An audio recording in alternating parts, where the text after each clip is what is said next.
So, what's Eli Lilly's future as a $1 trillion pharma company? Could Eli Lilly become the first pharmaceutical company to reach $1 trillion market cap? And what role do weight loss drugs play in the potential valuation? Lilly is one of my favorite companies of all time. Stock is currently at 960, which is incredible for a pharma company. Rashad, I can hear your sentiment now. Have we gotten to a peak that's too high and it needs to come down?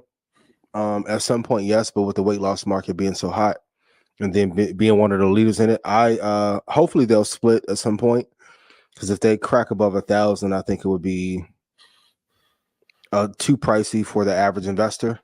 But I do see it breaking above 1,000 and then starting to retrace. But I do think in the pharma space, Buffett did it last week with Berkshire to have a valuation of $1 trillion. I think Eli Lilly will be on its way very soon. But with a few companies having this valuation, it's very interesting to see, because 10 years ago, this wouldn't have happened so easily. I think we have an over concentration in a few companies. And at some point, we're going to have a conversation about when the economy is going to correct and level the playing field. I don't know if we'll do it tonight, but in that pharma space, Lilly would be the first to do so. But we've seen Nvidia pulled back. They missed earnings. We'll talk about that later. But do I think they'll hit the trillion? Yes.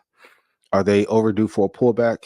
Yes, because I don't know how long they can continue to just knock these earnings out of the park as well and have blockbuster drug after drug. But it's definitely one of my favorite companies in the health space by far.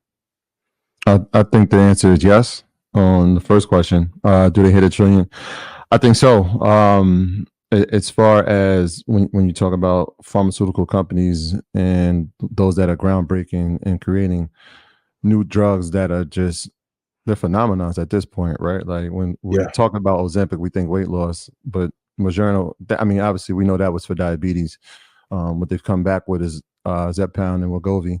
And not only are they treating weight loss, but you're seeing other health symptoms having effects, whether it's heart disease, right?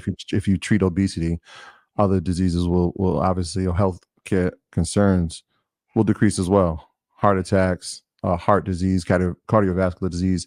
And now I just saw a report that Wegovy has lessened the death toll from people who have COVID.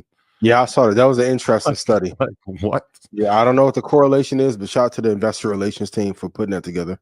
Right. So you're starting to see it. I don't want to put the title, but it feels like this is this miracle drug at this point.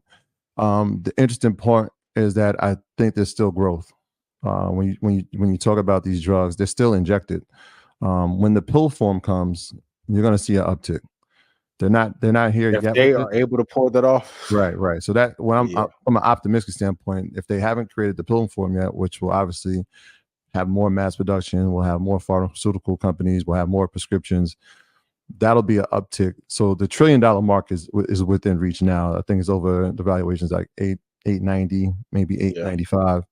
So it's there. You add into these things. Obviously, we know the country with the most health concerns when it comes to obesity is the United States. I mean, there's a clear path to a $1 trillion valuation. How long they stay there, we'll see. But I think that the pharmaceutical component, the weight loss component, definitely is going to attribute to it, and you can see the path very clear.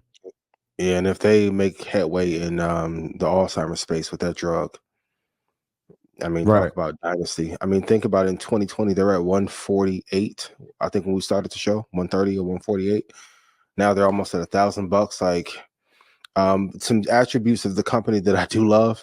You don't hear anything about the founder. You don't hear too much about the current CEO or board.